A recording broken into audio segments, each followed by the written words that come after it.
Welcome to the Leader to Leader podcast. I'm your host, Susan Spears.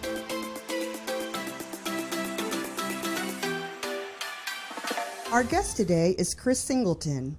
Chris is a former professional athlete drafted by the Chicago Cubs in 2017.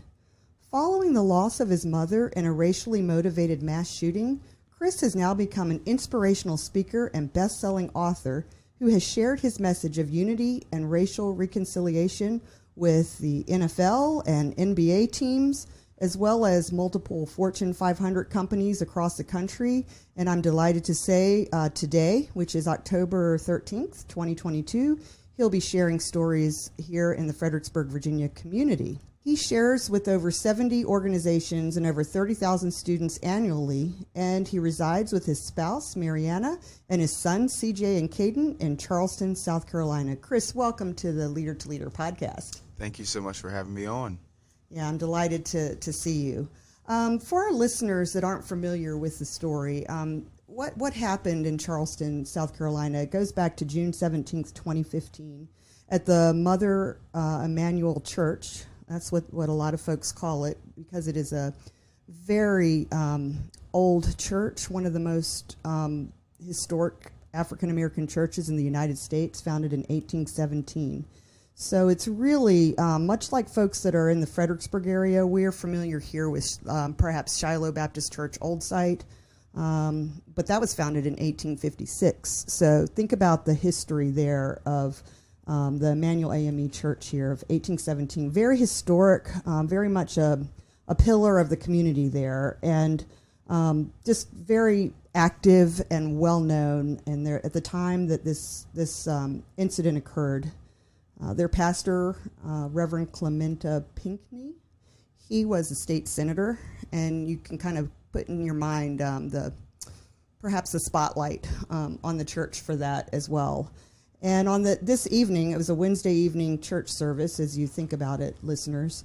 There were several church members that came together in worship that evening. I believe it was around 12 or so.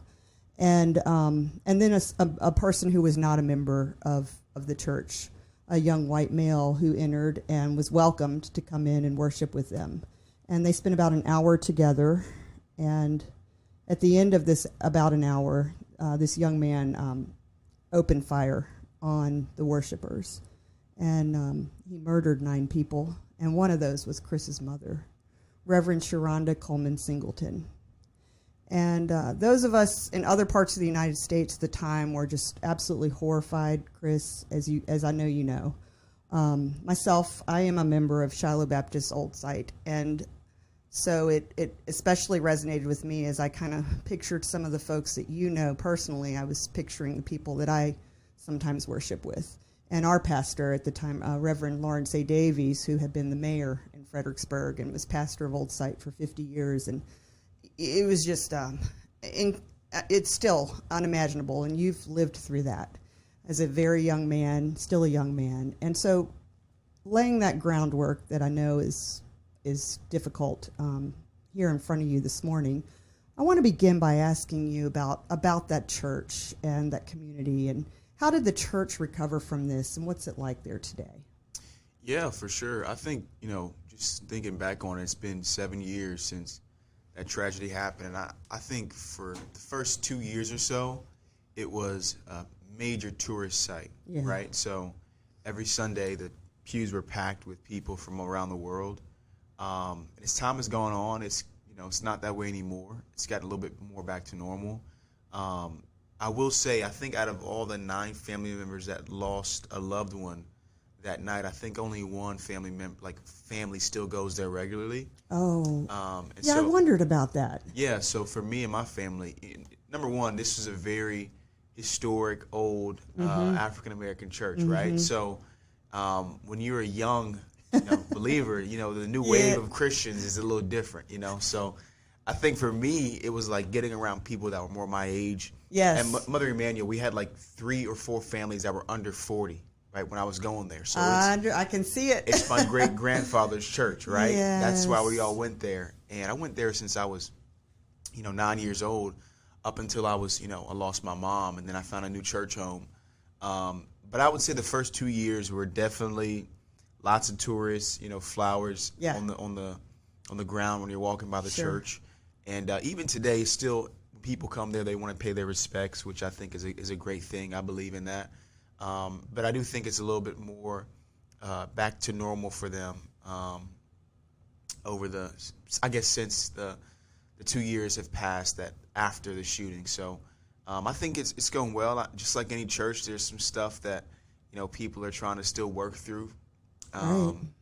The pastor there, Reverend Manning, is phenomenal. He's a great guy. He's got a young spirit. He's trying to get more young people in the church. It's something that he's struggled for years with. Yeah. But he's doing a great job there, and he's a mentor of mine too. Because anybody that's I guess I'd say more seasoned in their faith, when I don't understand something, I go to them, and he's one of the guys that I go to. That's great. Well, I appreciate you sharing that. That's been a curiosity of mine to understand some of that aftermath of how people go on. So much of your story is about that, and it's so inspiring. But I know that everything around you may be very different. How about the broader community? I'm sure it's still something that's talked about. Absolutely, it's something that's talked about. I think, I used to always say the community, we wrapped our arms around one another and we came together. What I've kind of realized now is, unfortunately, sometimes people will say, well, why can't this city do what we did? Why can't this city do what we did? And I think that's a little, too arrogant. I think it was something out of this world that helped us forgive and come together, to be honest with you. But it was a great example of what love can do in the worst of times. I think the community is doing well. They've always championed me, which is why I'll never move away. I thought about moving to Atlanta a couple years ago. Never's a big word. No, I'm never moving away. Okay. Yeah, never moving away. You're sure. rooted. Yep. And I've already got opportunities to move away. It just doesn't make sense for me, for Yeah. sure. But I thought about moving to Atlanta because I'm on the road 150 days out of the year. And I said, man, direct flights to Atlanta. I fly Delta, so I'm always going to Atlanta first. Yeah. But then I said, you know what, man, this is my city. I love where I live. Lots of people know me. I know lots of people there. And, I want my sons to grow up there. So I figured, why would I move away if I want to retire back here? It doesn't make sense to me. So I'll be there for the long haul. Cool. Well, I know people are happy to hear that know you in your town there. I don't know if anyone said this to you, but you strike me as an old soul. Oh, I always get that. You do? I'm not so special then. I always get that, for sure. People are like, oh, man. They're like, what are you, Chris is probably early 30s. And I'm like, nah, I'm just 26. They're like, oh, early what? 30s is old? Did you hear that? Well, older, I should say, right? They think I'm like That's 10 years cute. older than what I am. And I'm like, what are you talking about? I'm only 26. But I understand it, though, because most people, they're not, they didn't take care of their siblings and, all that stuff and have kids. I had kids young and married young and been with my girl for 10 years. So it's like, oh, he's got to be at least 35. No, and I have a baby face, too. So they're like, oh, you look younger than 30-something. So he can't be, 36. He's probably 30. No, I'm just 26 for sure. I know it. You're the age of my niece, and she's going to be here today in a couple of hours when you speak to our community. So she's excited to see you. Awesome. There's something about you that people are just drawn to, and I think it goes back to I remember it so well, and of course ESPN, the E60, it shows it. But that day when you spoke at such a young age, and you said, I forgive him, and those words were shocking to the world. Like, forgiveness, what is that? I don't know. It just came out, and I've heard you say that it was sort of just so much on your heart, and that's what your mom would want. And then you said, love is always stronger than hate. And then that's really become your whole message and theme. And it's like that, when you talk about aha moments, what a pivotal moment for you in your life with so many things. But in forgiveness, you've said that it allowed you to move forward versus moving on.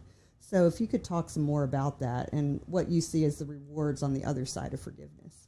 Yeah, I think forgiveness in a practical lens, like, not just this mystical word. I think forgiveness for me I don't really believe that people can forgive and forget. I know the good book tells us to do that, right? We get slapped, we just turn our other cheek to get slapped again. But I think as a human being with like just in the flesh, it's really hard for me to say, I was hurt this bad, I can forgive somebody and now I don't remember it. Right. That's impossible to me, right? And I think for me it's like, hey, I'll never forget what happened, but I can move forward from it. And there's a big difference for me. There's a difference being, hey, some people say, I forgive this person so I never have to think about it ever again, right? And I think that's really cool to think that it can happen, but it doesn't happen, right? You can forgive somebody and still hurt and still be in pain, but you can move forward and say, okay, because I've forgiven them, then there's got to be something that's a reward for me. And that's the key for forgiveness for me. Like, I think when I talk about forgiveness, the way that I explain it, it's like, what's in it for me to forgive? Because if I just say I want to forgive because it sounds good, then why would I ever want to do it truly in my heart? But if I say this is on the other side of forgiveness for me, then I know, okay, I don't have to hate all young white people that look like Dylan Roof because of my mother's killer. Forgiveness gives me that, right? If I don't forgive, I would always hold a grudge against every young white person, thinking that everybody's out to get me. And another thing for me is like, I don't have to think about revenge anymore. I don't have to think about revenge if I've forgiven. That's one thing that it's given me. And I just don't focus on my mother's killer's life. Like, I remember one kid asked me, like, you know, kids will ask anything. They don't have a filter. They just ask. They don't even realize what they're asking sometimes. And this kid was like, hey, Chris, where's your mother's killer at? He's like, where's he at now? And, you know, I knew that he received the death penalty, but I didn't know, like, where he was, what, you know, what jail, whatever he was at, what prison. I had no clue. And I realized forgiveness granted me the peace of not needing to know where he was and not needing to know how many years he would live before they do the death penalty or if they would even happen. Like, I didn't need to know that because I'd forgiven him. And that's when I knew in my heart, man, this thing is powerful. I don't even know where the guy is in the world. Like, if somebody would have told me, hey, Chris, he's in the prison, you know, 2 miles away from me, I would have never known. And that's how I know that forgiveness was real in my heart, and it allowed me to move forward in my life and not just be stuck and feeling like I need to get back at the person who did it. Yeah, because what could you do to get back anyway? It's tough. People eat themselves alive, you know, their emotions, because they'll say, well, what can I do to get back at this person? Other than talk ill of them, I don't think there's anything else you could do. And somebody that could do something like that that's really, I don't know. I mean, we can't even try to understand. Yeah, and even in his case, I've tried really hard to understand, though. I've tried really hard to. Sure. And even in his situation, it's like he's never said sorry. He's never said, you know, I apologize for what I've done. The closest thing he said was, everybody was so nice that I don't know if I could do it again. Because a detective asked him, hey, would you do it again? And he said, everybody was so nice, I don't know if I could. And that's the closest thing that he's ever said to sorry, which is not even sorry, but I don't need a sorry now that I've moved forward and forgiven in my life. And I think that's a beautiful thing. Yeah. And talk about moving forward. I mean, look at what you're doing. You found a way to talk about your pain, to be able to for me to even open a conversation talking about something so painful, and to be used to kind of living in that, sharing that, because you know you're helping others, you know, and talking about things that it's hard to believe it would be controversial for somebody to talk about, hey, we're different, let's come together, let's love each other even though I'm black, you're white, I'm Christian, you're Jewish, whatever it may be. Yeah. I'm young, you're old. Anything. I live here, you live there. All the things that we're angry about. The biggest one, I think, these days seems to be if you're a Democrat or a Republican, but we're not going there. But you know, it's like all these reasons to find reasons to be divided, and so you, as a young black male, are talking about that and saying, no, let's come together. And so all of this has brought this about. What drives you to do that today? Yeah, I think there's two main factors in why I'm doing what I'm doing. I think the first one is I honestly think I've been given a gift to communicate. I didn't know it before I lost my mom, but after I got on the road, I feel like God has blessed this. Yeah. I don't have a business card. I don't have, you know, like a marketing plan. I've shared, and people have said, Chris, we got to bring you here. We got to bring you here. And it's grown to this, over 100 times a year. And so I think that's number one. And number two, I didn't realize that it was such a problem with all the different factors until I started sharing. Yeah. And I wanted to keep my mother's legacy alive. Selfishly, that's why I started. I said, man, I want to make sure nobody forgets about my mom, because as time goes on, the roses will stop going, right? And people will say, oh, when did that happen? 10 years ago, 15 years ago, 3 years ago. Like, people will forget. I'll never forget. And I wanted to make sure that my mother's legacy lives on. And so selfishly, I was kind of doing it for that. And then I saw, man, there's so many places that I'm going that are divided, and when I leave, they're leaving with a different perspective. Mm-hmm. I think that's key. That's the biggest thing when we say, hey, this is my faith, this is your faith. I don't have to change my faith, but I have a different perspective and say, you know what, I can love you even though we think differently. And that's what I've been trying to share throughout the country and the world. Yeah, I heard you on one interview. You were talking about a friend of yours that's got 100 guns, and you're not in favor of guns, and how you all come together and have discussions about that. To me, that's a no-brainer. But other people, that's like, you do? You have a friend that has got... How? Yeah, I think, unfortunately, it used to be like, hey, I'll support who I support. Let's say it's a political candidate, right? Yeah, Let's say something super divisive, right? It'd be like, hey, I support this person because I love what they're about. And I'm championing this person. And then switch to, I don't really support I just hate this person. I really hate that person. I don't really care so much about this. And then that has happened with everything, sports teams, right? It's like, I used to love the Braves or the Falcons or the, whoever, or the Phillies or whoever it is. But now it's like, I don't really love the Phillies too much. I just hate the Yankees. And it just seems like the culture, it just become, I support a little bit, but I hate a lot harder than I support. And that's a problem. That's something I'm trying to do away with. And let people realize that that's happening too, because some people say, you know what, I just live my life, and, it is what it is. And the tide's turning a little bit, whereas it used to be, I support this. Now it's not really you support anything. You just hate all these different things. It's so true. Yeah. I'm a big, so don't hate.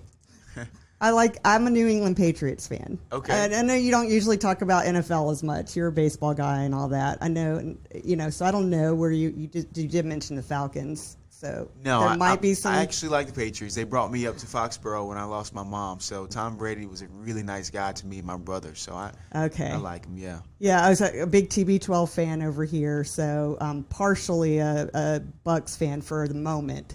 Yeah. But really, really, really love the Patriots, and that's not a positive thing when you live in Virginia. Okay, so usually, around here, they either love the Washington. What are they called now? The Commanders. Yeah, I know what they're called. It's like you changed their name 3 times in the last year. Or they like them, or they like the Cowboys, or they like the Steelers. Those are big, for whatever reasons around here. So when you say Patriots, at least in the Brady era, it was very divisive. So people would come at you with that hate. But I learned early in my naive way not to post much on social media there, because, man, they'll come at you with hate over a sport. Yeah. Yeah, so it's just such a divisive time. So I commend you for what you are doing to bring it up right here out in the open in communities, especially talking with younger folks about it's okay to like something different than me. And one more thing about like why I started doing this too, because I feel like when you have a reason, or you have something to do with the pain you've been given, it gives you kind of an outlet for it. You mentioned how I speak openly about the tragedy and stuff like that, and it's therapeutic, number one. Most people don't share their pain or what they're going through. It gives you an opportunity to do so, for me. But also, like when people say, hey, I'm running this 5K in honor of my grandma who we lost to breast cancer, like it gives them a purpose for that pain they have. Or they say, hey, I started this nonprofit, or I started this company because this happened with my family and I want no other family to go through this. Like those are like the greatest things that come about, because it's from a place of pure passion, and it means a lot to them. And so for the first, 3 years, if they don't make any money or they don't really care, because they're so passionate about whatever they're doing, that it takes the cake. And I've just seen, people and nonprofits and whatever it may be come about because of the pain that they've gone through. And they say, if I can help somebody else out with this, then that's what I'm going to do. And that's a beautiful thing. It is. And just to make it, to be a space of safety where you can open up about that. Sometimes we carry our pain or our problems and we just try to suck it up and act like everything's okay, right? How are you? I'm great. Yeah, for sure. Mm-hmm. I had a friend of mine who would say, he would ask, how are you? And then they would say, I'm fine. And he'd say, how are you really? Right. And he would just sit there and wait. And it'd be kind of awkward, like, what? Like, why is this guy just drilling me right now? And he'd say, well, no, how are you really? Like, tell me about what's going on. And it's always like a weird first 3 seconds. Like, I guess I'm doing okay. Are we being authentic here? Right? And then it's pretty cool exercise to do, though, because then people actually start sharing what they're really going through. If there's something really good that happened, they'll share that. Or if it's something like, it's kind of tough right now, they'll share that too. And I like that he does that. I met a lady recently at an event, and she says, whenever someone says, how are you? She says, wonderful and amazing. So I went around for a week saying, I'm going to try that out. I'm wonderful and amazing. Okay, that doesn't exactly fit for me. I'm not exactly there. I think I'm more into the authentic. It's been a week. It's been a week. Or, the last couple of years with so much isolation in our society, too, has been made the communication even more difficult, which is why, again, I think it's so important to have people like you out here talking about things. One thing I've heard you mention is your thoughts around cancel culture, a newer term over the last couple of years. And I wondered if you'd want to share some of that. Yeah, I think right now, just to put a name out there, there's a Kanye West who's going through it big time right now. Yeah, so very current. I've been a huge fan of Kanye because my brother actually, when you lose your mom when she's praying in church, you could say, hey, there's no way God is real, or God, I don't know how it happened or why it happened. I need you. I went with the latter. My brother went, with there's no way God is real. Okay. You can't tell me that, Chris, if my mom's praying and she's killed. And for a while, he sat in that, and I was really struggling with how to get him out of that. And out of all people, Kanye West, when he, basically transformed his life, saying, I'm only talking about Jesus, I'm only talking about this stuff. Like, my brother followed that, and he's like, well, yeah, maybe God is real. Maybe I need to figure this thing out. And so I love that he came to, like, his faith because of Kanye. And then recently, he wore like a White Lives Matter or something like that shirt. He did. And then he, he just had a really, really rough meeting with his Adidas team. And, he was showing them stuff they should have been showing them. And all this stuff's going on. And I even think in one podcast he was like saying, he was praising Hitler. And because of all this stuff, it's like, man, like, I loved what he did, but like, I can't support what he's saying now. And so for me, it's like, I have pairs of Yeezys. I was supporting him big time. Am I going to wear them right now? Absolutely not, because I don't even want people to think, oh, well, Chris believes in that. I don't believe in that at all. How could you praise Hitler, right? One of the worst human beings, if you ask me, that we see in our history books. And so I think there's a place for it, but I don't think that everybody deserves to be in that space, right? I believe you have to teach people. Right, so when they're wrong and they don't know, they're just ignorant, and you can teach them. But when they're just blatantly disrespectful and outright racist, that's their true colors that are showing. And if somebody shows you their true colors, the best thing you can do is just believe them. Right, just believe them. You don't have to try to interpret this or that. No, just believe that's who they are. If that's who they're showing to be, just believe them. And so I don't think they earn my support anymore. I wouldn't say I've canceled them, but they haven't earned my support. And the example I just used with Kanye, like the Yeezys that I have, the current time, he hasn't earned my support right now. So that's kind of how I feel about it. But I definitely think we should be teaching people if they're ignorant, because I've been ignorant before. I've said stuff like, sexual preference, and I had a principal say, hey, Chris, he's gay. He's like, I don't prefer to be this way. This is my orientation. This is who I am. And he didn't cancel me. He just taught me because I was just ignorant. I didn't know, But I definitely think that There are times when people just show you their true colors, and the best thing you can do is just believe them. Yeah, and I think when I think of cancel, it's like for me, it's like when you see this big display of making sure everyone knows we're against this versus quietly saying, I'm just not going to listen to that right now, or I'm not going to participate, or I'm not going to be part of that. You're perhaps not making a statement about it unless somebody asks you.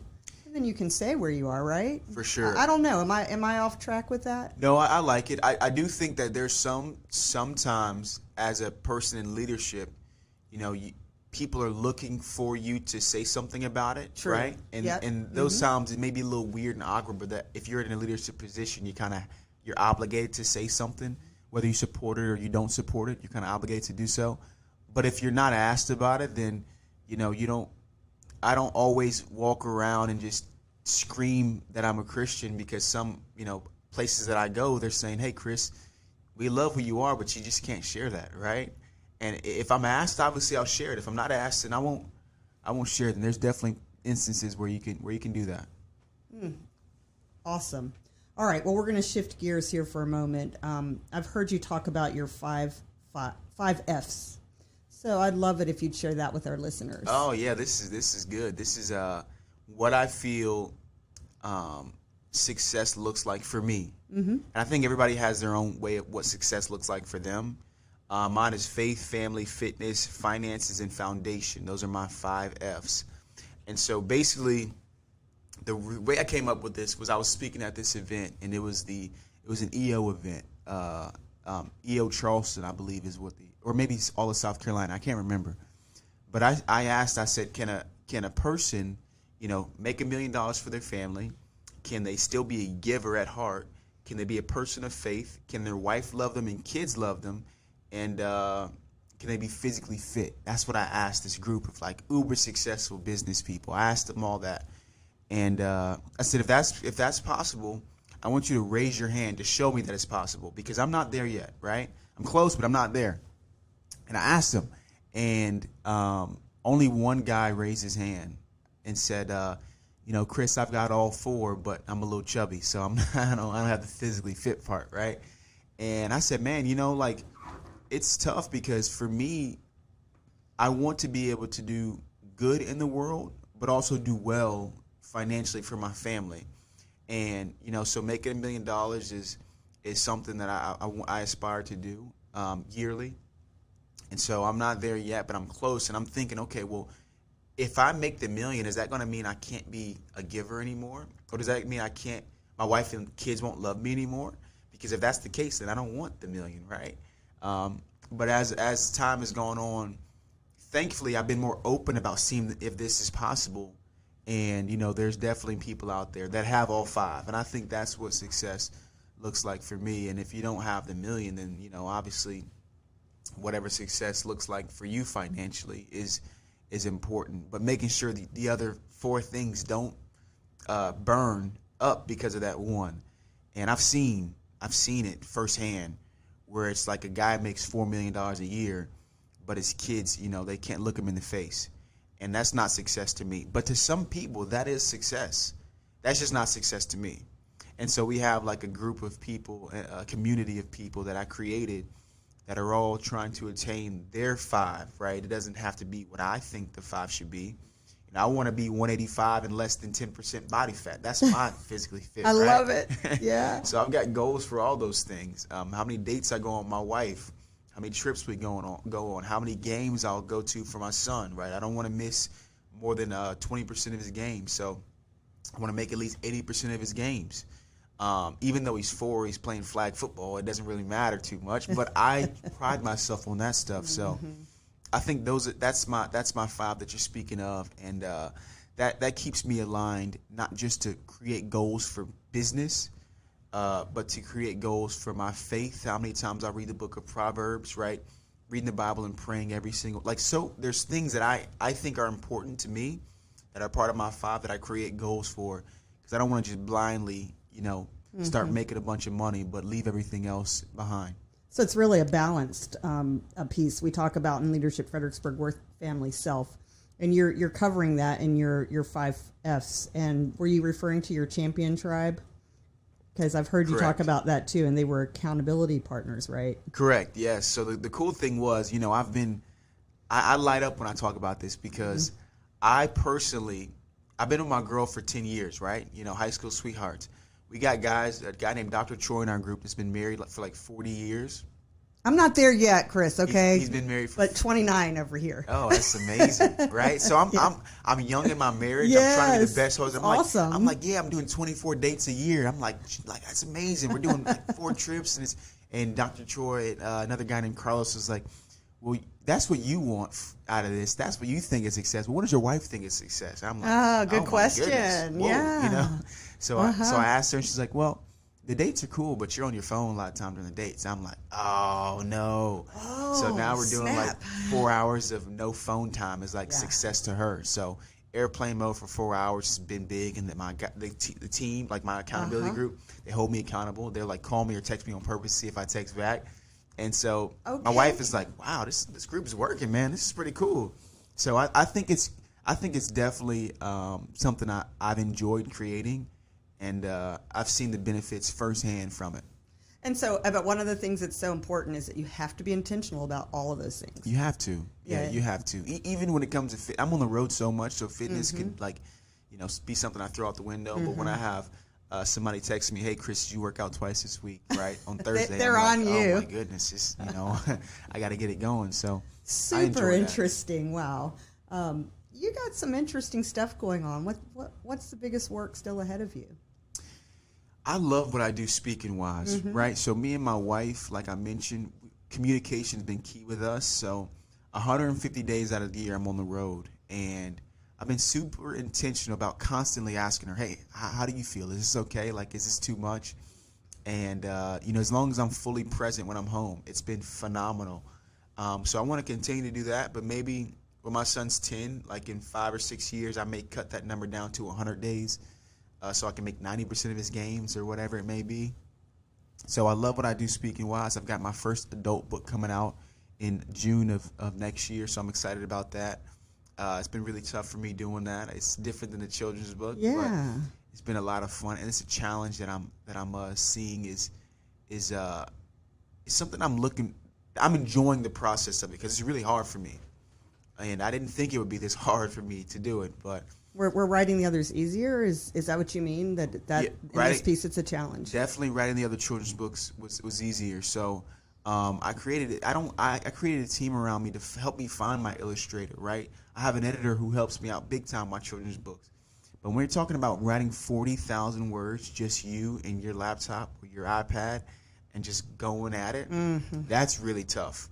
And I could just hire somebody to help me ghostwrite it, but I've just said to myself, get through this, Chris. You can do it, man. And it's been hard to do it. So to anybody that's written a book out there, I applaud you because I see firsthand how tough it is. And they can say the same thing about speaking, how it may be hard, but I think that part's easy. Yeah. There are authors that speak, right? And then there's speakers that write. I'm definitely a speaker that writes because it's just part of the gig, but something I'm working through. And then after that, me and my wife, we've been doing real estate for the last 5 years. So we've got some rental properties there. I teach real estate to my social media followers and stuff, mainly for my little brother and sister to just follow what I've been doing over the last 5 years. So that's awesome. Yeah, it's been pretty cool. And you guys are close, you and your brother and sister.